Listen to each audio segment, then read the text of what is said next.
Good morning students. So we have start the chapter Human Health and Disease, जिसमें हमने health और disease की definitions की थी, कुछ एक्स्ट्रा डेफिनेशंस भी की हैं जो कि एग्जाम पॉइंट ऑफ व्यू से काफ़ी ज़्यादा इंपॉर्टेंट है. Then types of diseases, acquired and congenital diseases and about the disease causing agents. So आज हम करने जा रहे हैं classification of the communicable diseases.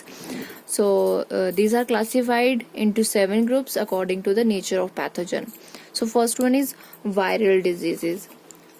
As the name suggests, viral means viruses, which are caused by viruses and include common cold, measles, smallpox, rabies, etc. And the viruses are named after the disease they caused.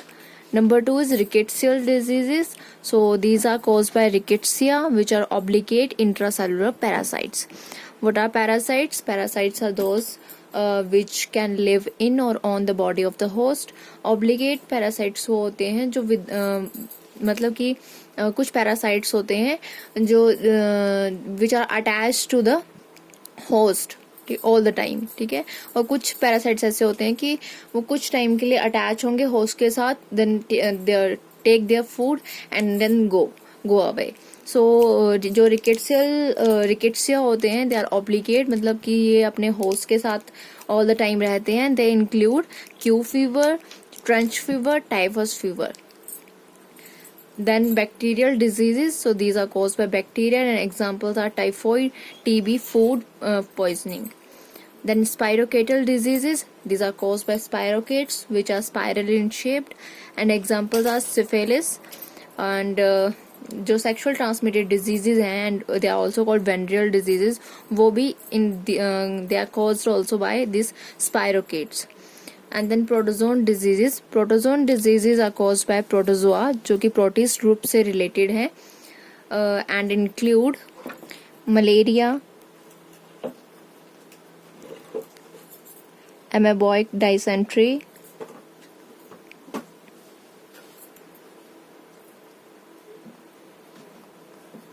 sleeping sickness etc. वो सारी protozoan diseases हैं.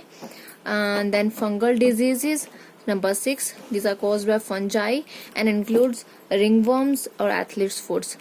जो भी skin infection है mainly वो fungal diseases की वजह से होती हैं. The last one is helminth diseases.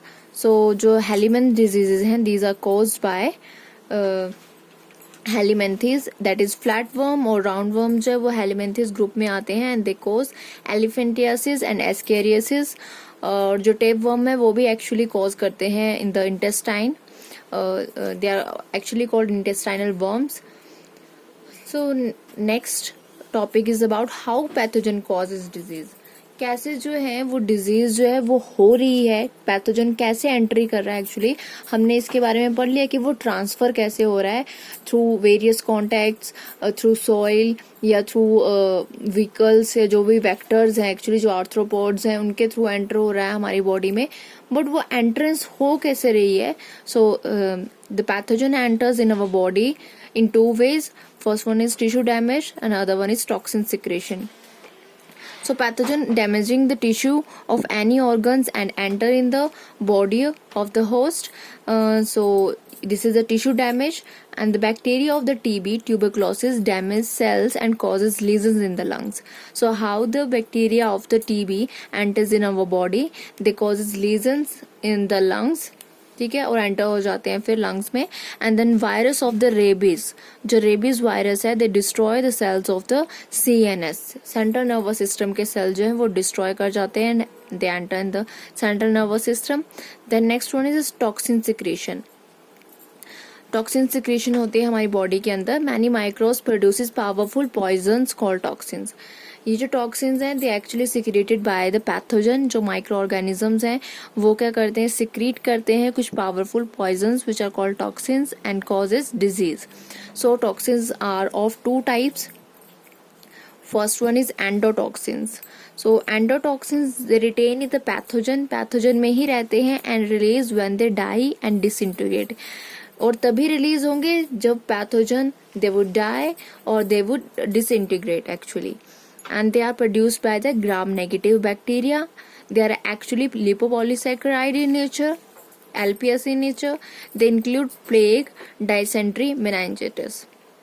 ठीक है जी, तो एंडोटॉक्सिन जो है वो नेम ही सजेस्ट कर रहा है, एंडो मीन्स इंटरनल, पैथोजन के अंदर रिटेन रहते हैं और तभी रिलीज होते हैं व्हेन द पैथोजन डाई और disintegrate. Then exotoxin, they are released as soon as they are produced. So they are produced by the gram positive as well as gram negative bacteria, and they are mainly proteinaceous. They are lipopolysaccharide in nature, and exotoxins are the proteinaceous in nature, or they include botulism toxins, tetanus. ठीक है जी, tetanus toxin जो भी है वो भी इसके अंदर आता है, and then diphtheria toxin is also included in the exotoxins. So next thing is about the incubation period. What is incubation period? The period between the infection and the first appearance of the symptom. जब infection हो रहा है, मतलब जब entry हो रही है pathogen की, ठीक है, एंड देन दे मल्टीप्लाई, वो इन्फेस्टेशन का पीरियड है, और जब फर्स्ट अपेयरेंस होगा सिम्टम का, this is called incubation period. And incubation period, the period between the infection and the first appearance of the symptom of the disease is called incubation period. So next one is about the factors influencing infections. Infection जो है वो किन किन वजह से हो सकता है, किन किन वजह से जो है इन्फेक्शन ज्यादा हो सकता है, actually we can say that. So first one is number of invading organism. Number of organism needed to cause a disease is called infective dose. ये इंपॉर्टेंट है, ये आप लोगों ने याद रखना. इन्फेक्टिव डोज क्या है? जो organism है which are needed to cause a disease is called infective dose. Number of organism needed to cause a disease. So a person who is invaded by a large number of microbes is naturally more likely to suffer from the disease than the one invaded by a few microbes. So अगर microbes का number अगर ज़्यादा है, ठीक है, किसी person में वो नंबर ऑफ ऑर्गेनिज्म माइक्रोब्स जो हैं पैथोजन एंट्री कर रहे हैं बहुत ज़्यादा, सो मोस्टली उसको जो है ज़्यादा इन्फेक्शन होगा देन जहाँ पर जो है पैथोजन कम एंटर कर रहे हैं. For example there are 1 or 2 pathogen which enter in an person and there is another person, so there are 20 to 30 pathogens which enter in the another person, so there are more chances in the second person to have the infection. So number of invading organisms पर depend करता है कि infection कितना होगा और कितना नहीं हो सकता है. ठीक है, कुछ पैथोजन्स अगर एंट्री कर रहे हैं, so because of our immune system जो है वो पैथोजन जो है वो इतना ग्रो नहीं कर पाते, मल्टीप्लाई नहीं कर पाते हैं, और अगर ज़्यादा पैथोजन्स एंटर कर रहे हैं, so may be we have the chances to have the infection. Number 2 is virulence of the organism. Virulence is the disease causing capacity, कि किसी ऑर्गेनिज्म में कितना डिजीज कॉजिंग कैपेसिटी है. ठीक है, वायरुलेंस कितना ज्यादा है. So it depends upon the invasiveness and toxigenicity. ये एक तो डिपेंड करता है इन्वेजिवनेस पे, ठीक है, कि कितने एक तो पैथोजेंस एंटर कर रहे हैं और कितनी टॉक्सिजेनिसिटी क्रिएट हो रही है. ठीक है, फॉर एग्जाम्पल एक वायरस है, अगर उसमें वो टॉक्सिन जो है वो प्रोड्यूस कर रहा है, मान लो 50% इतना टॉक्सिन प्रोड्यूस कर रहा है वो, और अगर there are 50 numbers of the viruses which enter in the host, in the body of the host, so 50 into 50 अगर हम multiply करेंगे, so there are many chances of causing a disease in that person. ठीक है, virulence मतलब उस जो virus की virulence है वो बहुत ज्यादा है. अब अगर बैक्टीरिया भी एंटर कर रहा है, तो बैक्टीरिया फॉर एग्जाम्पल अगर एक बैक्टीरिया जो है वो 20% डिजीज कॉज कर सकता है, मतलब उसके पास इतना चांसेस 20% कॉज करने के. ठीक है, तो अगर 1 या 2 एंटर कर रहे हैं तो उसकी वायरुलेंस जो है वो कम है. ठीक है, but if there are more number of bacteria are there, so there virulence is actually more. ठीक है, और हो सकता है कि एक बैक्टीरिया में भी इतनी कैपेबिलिटी हो कि वो ज्यादा कॉज कर सकता है, और may be there is incapable of causing a disease. ठीक है, so it depends upon the type of bacteria. Number 3 is resistance of the body to the disease, कि कितनी रेजिस्टेंट है हमारी बॉडी डिजीज को होने में. So every person has a resistance for the infection. The resistance is reduced by the improper nourishment, fatigue and insufficient sleep. So हर एक person के पास रेजिस्टेंस होती है, मतलब मतलब हमारे पास एबिलिटी होती है, we have capability to do not have the infection, ठीक है, कि हमें डिजीज ना हो और हमें इन्फेक्शन ना हो।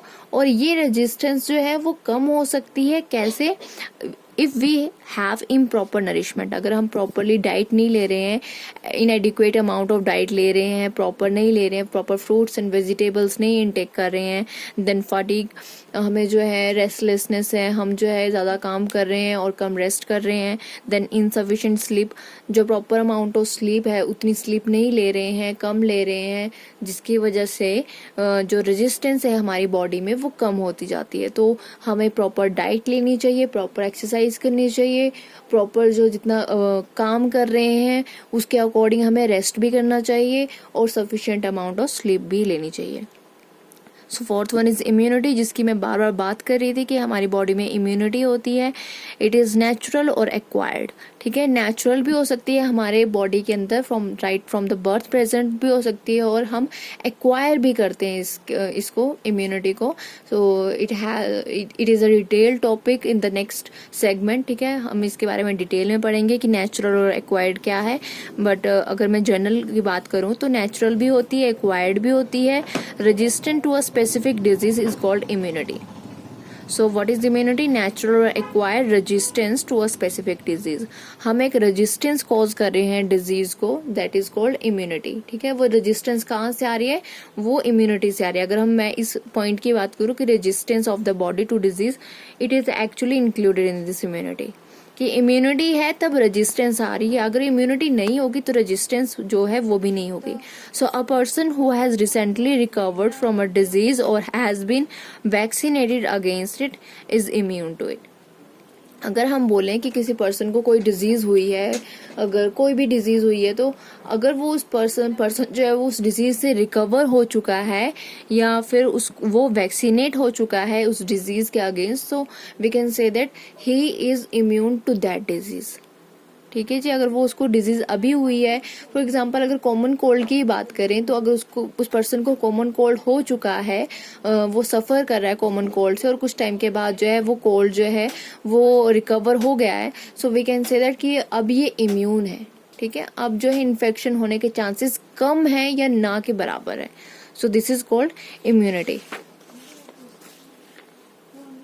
So now I'm going to discuss about some common human diseases, जो कि कुछ diseases हैं उसके बारे में हम डिस्कस करेंगे, मोड ऑफ ट्रांसमिशन और सिम्टम्स के बारे में, एंड देन प्रोफाइलैक्सिस, जो कि मतलब प्रिवेंटिव मेजर्स हैं। So first of all about the typhoid, it is caused by a rod-shaped bacterium which is called Salmonella typhi. Okay, so typhoid is caused by rod-shaped bacterium Salmonella typhi and is commonly found in the intestine of the man, and the disease is common in the children of age 1 to 15 years. Mode of transmission, the disease spread by food and water contaminated by or with the feces of the patient. It is actually spread by food and water जो कि contaminated है by the feces of the patient, ठीक है जी। So house fly may carry the pathogen from the faeces to the food, milk and water.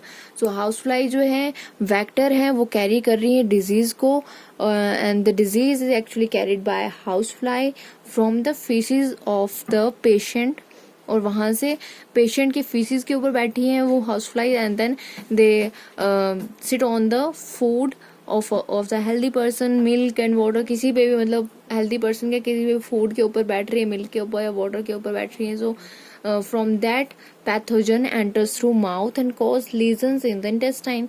तो यहाँ पर जो है जो पैथोजन होगा वो एंटर करेगा हमारे माउथ में and causes lesions to the intestine, and the incubation period is 1 to 3 weeks। 1 से 3 हफ्तों के बीच में इंक्यूबेशन पीरियड रहेगा। What is incubation period?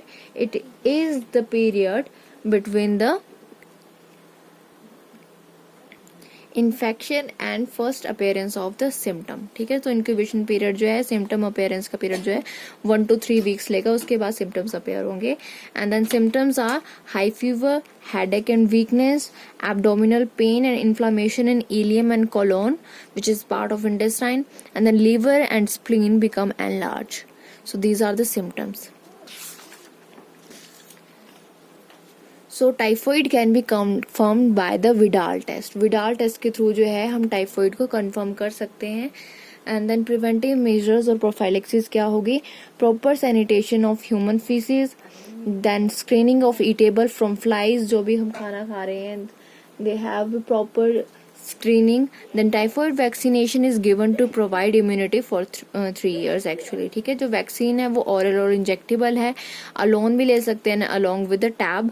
सो अगर वैक्सीनेशन करेंगे तो it is provide immunity for the 3 years. Then pneumonia, it is caused by bacteria like Streptococcus pneumoniae or Diplococcus pneumoniae. It is various type of bacteria can cause pneumonia. It is a serious disease of lungs, and fluid collects in the alveoli and bronchioles, so lungs do not get sufficient oxygen to support life.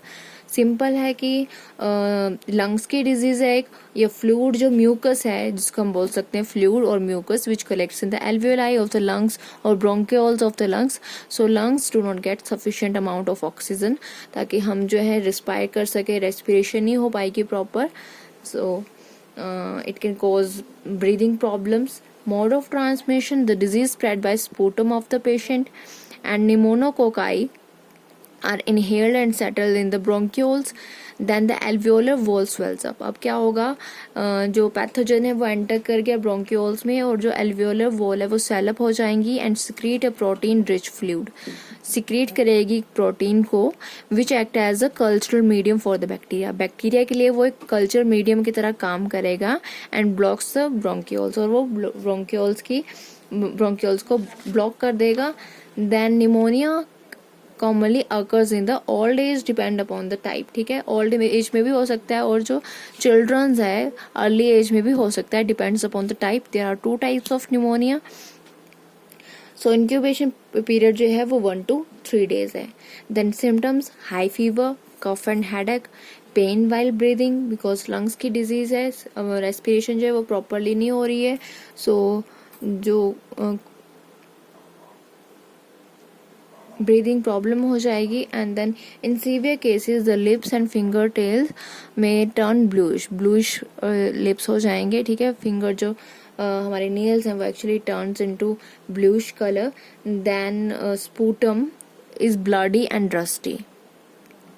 So these are the symptoms. Then depending upon the place of occurrence, the disease is of 2 type. जो pneumonia है it is of 2 type. Bronchopneumonia जो कि young children और elderly persons में हो सकता है, और जो lobar pneumonia है it can occur from 10 years to 15 years. ठीक है. Preventive measures are always wash hands after using washroom, then eat fresh fruits and vegetables, quit smoking during this pneumonia, and useful drugs are erythromycin, tetracycline and sulfonamide. ठीक है, ये useful drugs हैं जो कि देते हैं for the pneumonia patients. And if untreated, pneumonia leads to death. ठीक है, untreated रहेगा तो we can know that the respiration properly नहीं होगी, so it leads to the death. So next जो है next diseases, common diseases हम next lecture में करेंगे. Thank you so much.